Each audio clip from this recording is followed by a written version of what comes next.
অধিকার পার্টির পক্ষ থেকে আসসালামু আলাইকুম।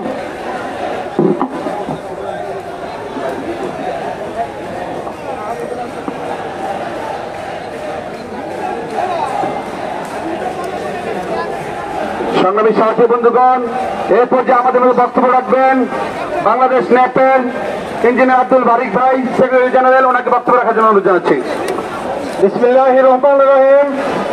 গণ অধিকার পরিষদের সভাপতি বিপি নুরের উপর এবং তার কর্মীদের উপর যে নেককারজনক হামলা চালাচ্ছে বাংলাদেশ ন্যাপের পক্ষ থেকে তার আমরা তীব্র প্রতিবাদ জানাই।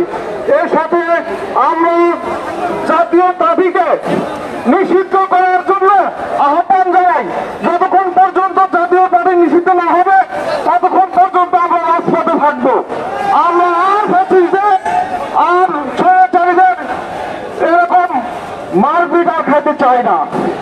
এই বলে বাংলাদেশ ন্যাপের পক্ষ থেকে আমার বক্তব্য আমি শেষ করছি। আসসালামু আলাইকুম। সংগ্রামী সাথী বন্ধুগণ, এ পর্যায়ে আমাদের মধ্যে সংহতি প্রকাশ করবেন জাতীয় সমাজতান্ত্রিক জেএসডির সম্মানিত সাধারণ সম্পাদক শহীদুদ্দিন মাহমুদ স্বপন ভাই। স্বপন ভাইকে বক্তব্য রাখার জন্য অনুরোধ জানাচ্ছি।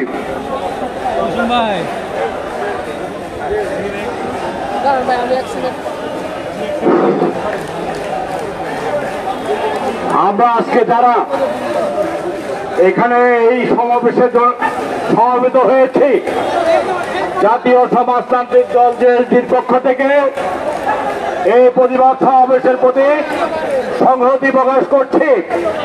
একই সাথে এটি বলতে চাই, এটিকে আমরা আর প্রতিবাদ সমাবেশ হিসাবে দেখতে চাই না।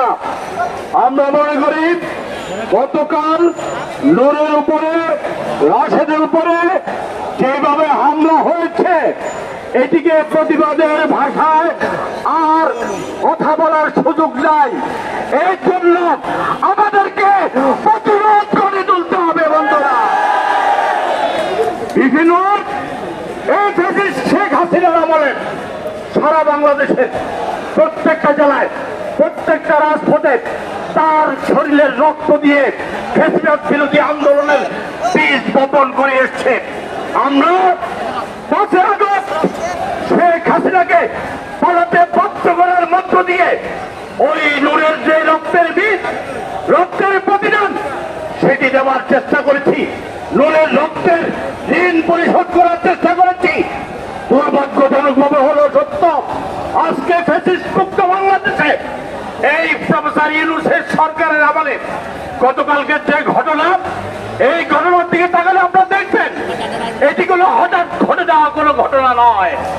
এটি পরিকল্পিত, এটি তৈরি করা হয়েছে। এটি ড্রয়িং রুমের পরিকল্পনা মেবিক এই বিভিন্ন সহ অন্য অন্যদের উপরে যেভাবে হামলা হয়েছে, যেভাবে আঘাত করা হয়েছে, এটিকে কোনো সাধারণ ঘটনা হিসাবে দেখবার কোন সুযোগ নাই বন্ধুরা।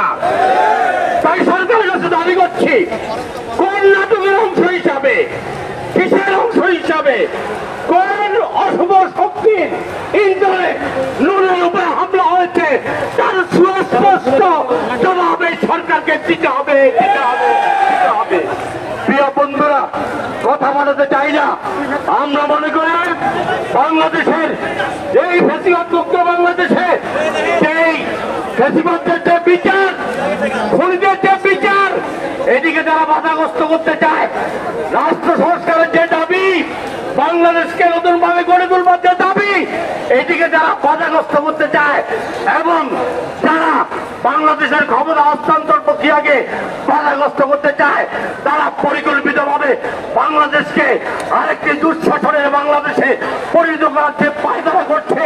আমরা গণ অধিকার পরিষদ, বিপিন সকলে মিলে এই অশুভ চক্রকে প্রতিহত করবই ইনশাআল্লাহ।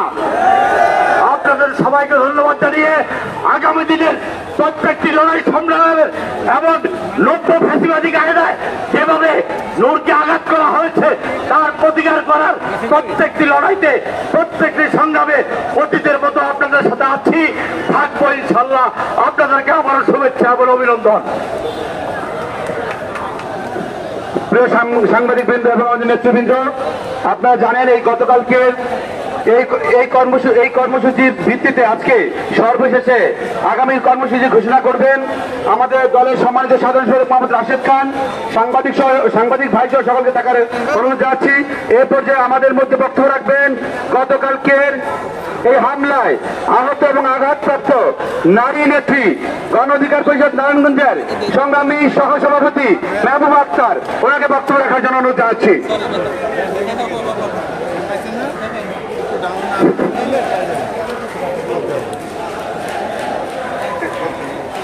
সকলকে ধন্যবাদ আজকে আসার জন্য আপনাদেরকে।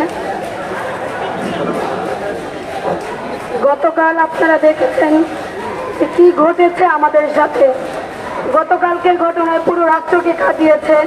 আমাদের গণ অধিকার পরিষদের উপরে যেই রকম হামলা হয়েছে তার ছোট্ট একটি ব্যাখ্যা আমি দিতে চাই। গতকাল আমরা যখন মশাল মিছিল নিয়ে আমরা নয়াপল্টনের দিকে যাচ্ছিলাম, সেই মুহূর্তেই যখন অতর্কিত একটি হামলা আমাদের উপরে হয়, আমরা আমাদের একটা পক্ষকে, একজন ভাইকে, একজন সহযোদ্ধাকে সেনাবাহিনী ধরে নিয়ে চলে যাচ্ছিল। আমি সেইখানে একটা ডিফেন্ড করতে গিয়েছিলাম। আমি তাকে জিজ্ঞাসা করছিলাম কেন আমাদের ভাইকে ধরে নিয়ে যাওয়া হচ্ছিল। তারা সেটা উত্তর না দিয়ে তারা বলছিল যে উনি আমাদের জিম্মায় থাকবে। আমি আমাদের লোকটা তাদেরকে হামলা করেনি, কোনো কিছু করেনি। যখন আমি তাদের থেকে ছিনিয়ে আনতে চেয়েছি যে আমার ভাইকে ছাড়েন, সে আমাদের দলীয়, সে কোনো অপকর্ম করেনি, এখানে আমরা সেটা দেখব। কিন্তু তারা সেটা না করে তাদের কমান্ড শিশিরের নেতৃত্বে গতকাল আমাদের উপরে যেরকম একটা হামলা হয়েছে,